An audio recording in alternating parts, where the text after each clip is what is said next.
ജോഷി 24 1 മുതൽ 33 വരെയുള്ള വാക്യങ്ങൾ. ഷെക്കീമിന്റെ ഉടമ്പടി. ജോഷി ഇസ്രായേൽ ഗോത്രങ്ങളെ ഷെക്കീമിൽ വിളിച്ചുകൂട്ടി. അവരുടെ ശ്രേഷ്ഠന്മാരെയും തലവന്മാരെയും ന്യായാധിപന്മാരെയും സ്ഥാനികളെയും അവൻ വരുത്തി. അവൻ കർത്താവിന്റെ സന്നിധിയിൽ നിന്ന് ജോഷി അവനോട് പറഞ്ഞു, ഇസ്രായേലിന്റെ ദൈവമായ കർത്താവ് അരുളി ചെയ്യുന്നു, അബ്രഹാമിന്റെയും നാഹോറിന്റെയും പിതാവായ തേഗയുടെയുള്ള നിങ്ങളുടെ പിതാക്കന്മാർ യൂഫ്രട്ടീസിനെതിരെ മറ്റു ദേവന്മാരെ സേവിച്ചു പോകുന്നു. നിങ്ങളുടെ പിതാവായ അബ്രഹാമത്തെ താൻ നദിയുടെ മലകരയിൽ നിന്ന് കൊണ്ടുവരികയും കാനാൻ ദേശത്തുകൂടി നയിക്കുകയും അവരുടെ സന്തതികളെ വർദ്ധിപ്പിക്കുകയും ചെയ്തു. ഞാൻ അവൻ ഇസഹാക്കിനെ നൽകി. ഇസഹാക്കിനെ യാക്കോബിനെയും ഏസാവിനെയും കൊടുത്തു. ഏസാവിന് സെയിം മരുപ്രദേശം അവകാശമായി കൊടുത്തു. എന്നാൽ യാക്കോബും അവന്റെ സന്തതികളും ഈജിപ്തിലേക്ക് പോയി. ഞാൻ മോശയ്ക്കും അഹരോനെയും അവിടേക്ക് അയച്ചു. ഈജിപ്തിന്റെ മേൽ മഹാമാരികൾ അയച്ച് നിങ്ങൾ അവിടെ നിന്ന് മോചിപ്പിച്ചു. നിങ്ങളുടെ പിതാക്കന്മാർ ഈജിപ്തിൽ നിന്ന് പുറപ്പെട്ട കടകൾ വന്നു. അപ്പോൾ ഈജിപ്തുകാർ രഥങ്ങളോടും കുതിരിപ്പയങ്ങളോടും കൂടി ചെറുത വരെ നിങ്ങളെ പിന്തുടർന്നു. നിങ്ങൾ കർത്താവിനോട് നിലവിളിച്ച് അപേക്ഷിച്ചപ്പോൾ അവിടെ ഇസ്രായേലിന്റെ ഈജിപ്തുകാരുടെ അന്ധകാരം വ്യാപിച്ചു. കടൽ അവരുടെ മേൽ ഒഴുക്കി. അവർ മുങ്ങി മരിക്കാനിടയായി. ഞാൻ ഈജിപ്തിനോട് ചെയ്തത് നിങ്ങൾ നേരിൽ കണ്ടുവല്ലോ. നിങ്ങൾ വളരെ നാൾ മരുഭൂമിയിൽ വസിച്ചു. അനന്തരം ജോർദാൻ മറുകര വസിച്ചിരുന്ന അമലോര്യരുടെ നാട്ടിലേക്ക് ഞാൻ നിങ്ങളെ കൂട്ടിക്കൊണ്ടുവന്നു. അവർ നിങ്ങളോട് യുദ്ധം ചെയ്തില്ലെങ്കിലും അവരെ നിങ്ങളുടെ കൈകളിൽ ഞാൻ ഏൽപ്പിച്ചു. ഞാൻ അവരുടെ ദേശം കൈവശമാക്കുകയും നിങ്ങളുടെ മുന്നിൽ വെച്ച് ഞാൻ അവരെ നശിപ്പിക്കുകയും ചെയ്തു. അപ്പോൾ സിപ്പോറിന്റെ മകനും മോവാബുമായ രാജാവുമായ ബലാഖ് ഇസ്രായേലിനോട് യുദ്ധം ചെയ്തു. നിങ്ങളെ ശപിക്കുന്നതിന് ബയോറിന്റെ മകൻ ബലാമിനെ അവൻ ആളയച്ചു വരുത്തി. എന്നാൽ ഞാൻ ബലാമിനെ ശ്രമിച്ചില്ല. അതിനാൽ അവൻ നിങ്ങളെ അനുഗ്രഹിച്ചു. അങ്ങനെ ബലാക്കിന്റെ കരങ്ങളിൽ നിന്ന് നിങ്ങളെ ഞാൻ മോചിപ്പിച്ചു. പിന്നീട് നിങ്ങൾ ജോർദാൻ കടന്ന് ജെറിക്കോയിൽ എത്തി. അപ്പോൾ ജെറിക്കോ നിവാസികൾ അമരോയ, ഹരിസേയർ, കനാന്യർ, ഹിത്യർ, ഗിർഗാഷ്യർ, ഹിബ്യർ, ജബസ്വേര്യർ എന്നിവർ നിങ്ങൾക്കെതിരെ യുദ്ധം ചെയ്തു. എന്നാൽ ഞാൻ അവരെ നിങ്ങൾക്ക് ഏൽപ്പിച്ചു തന്നു. ഞാൻ നിങ്ങൾക്ക് മുന്നേ കടന്നലുകളെ അയച്ച് അവന്മാരുടെ 2 രാജാക്കന്മാരെ നിങ്ങളുടെ മുമ്പിൽ നിന്ന് ഓടിച്ചു. നിങ്ങളുടെ വാളിന്റെയോ ബീലിന്റെയോ സഹായത്തോടെയല്ല അത് സാധിച്ചത്. നിങ്ങൾ അധ്വാനിക്കാത്ത ഭൂമിയും നിങ്ങൾക്ക് പണിയാത്ത പട്ടണങ്ങളും നിങ്ങൾക്ക് ഞാൻ തന്നു.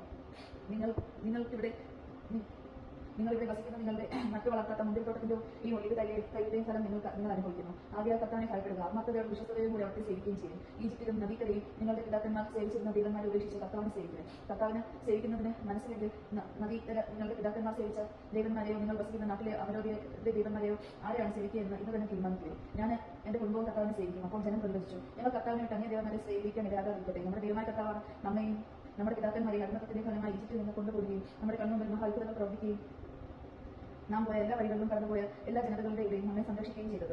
ഈ ദേശത്ത് വസിച്ചിരുന്ന അമരോയരെയും മറ്റു ജനതകളെയും നമ്മുടെ മുമ്പിൽ നിന്ന് കർത്താവ് തീർത്തി. അതിനാൽ ഞങ്ങളും കർത്താവിനെ സേവിക്കും. അവിടെ നാം നമ്മുടെ ദൈവം. ജോഷി ജനത്തോട് പറഞ്ഞു, നിങ്ങൾക്ക് കർത്താവിനെ സേവിക്കാൻ സാധ്യമല്ല. എന്നാൽ അവിടെ പരിശുദ്ധമായ ദൈവമാണ്, അസഹിഷ്ണുവായ ദൈവം. നിങ്ങളുടെ പാപങ്ങളും അതിക്രമങ്ങളും അവിടെ നിന്ന് ക്ഷമിക്കുകയില്ല. കർത്താവിനെ വിസമ്മതിച്ച് അന്യദേവന്മാരെ സേവിച്ചാൽ അവിടെ നിന്ന് നിങ്ങൾക്ക് എന്തെങ്കിലും ചെയ്യും. നന്മ ചെയ്തിരുന്ന കർത്താവ് നിങ്ങൾക്ക് തിന്മ വരുത്തുകയും നിങ്ങളെ നശിപ്പിക്കുകയും ചെയ്യും. അപ്പോൾ ജനം ജോഷിയോട് പറഞ്ഞില്ല, ഞങ്ങൾ കർത്താവിനെ മാത്രം സേവിക്കും. ജോഷ പറഞ്ഞു, കർത്താവിനെ സേവിക്കാൻ നിങ്ങൾ തീരുമാനിച്ചിരിക്കുന്നു എന്നത് നിങ്ങൾ തന്നെ സാക്ഷി.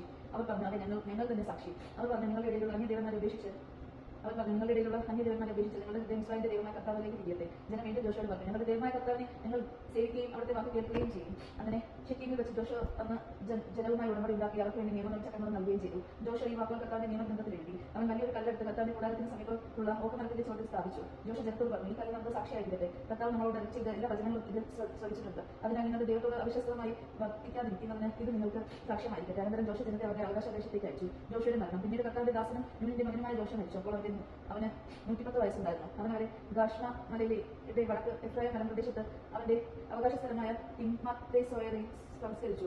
ജോഷയുടെ കാലത്ത് അവന് ശേഷം ജീവിച്ചിരുന്നവരും കർത്താവ് ഇസ്രായേലിൽ ചെയ്ത എല്ലാ കാര്യങ്ങളും കണ്ടവരുമായ ശ്രേഷ്ഠന്മാരുടെ കാലത്ത് ഇസ്രായേൽ കർത്താവിനെ സേവിച്ചു. ഈജിപ്തിൽ നിന്ന് കൊണ്ടുവന്ന ജോസഫിന്റെ അസ്ഥികൾ ഇസ്രായേൽ ജനം ഷെക്കീമിൽ സംസ്കരിച്ചു. ഈ സ്ഥലം ഷെക്കീമിന്റെ പിതാവായ ഹമോറിന്റെ മക്കളിൽ നിന്ന് 100 വെള്ളി നാണയത്തിന് യാക്കോബ് വാങ്ങിയതാണ്. അത് ജോസഫിന്റെ സന്തതികൾക്ക് അവകാശമായി. അഹരോന്റെ മകനായ എലയാസേർ മരിച്ചു. അവർ അവനെ ഗിബിയായി സംസ്കരിച്ചു. അത് അവന്റെ മകൻ ഫിനെഹാസിന് എഫ്രൈം മലമ്പ്രദേശത്ത് ജനിച്ച പട്ടണമാകുന്നു. ദൈവജനാമം കേട്ടത് ഹൃദയത്തെ സ്തുതിക്കാൻ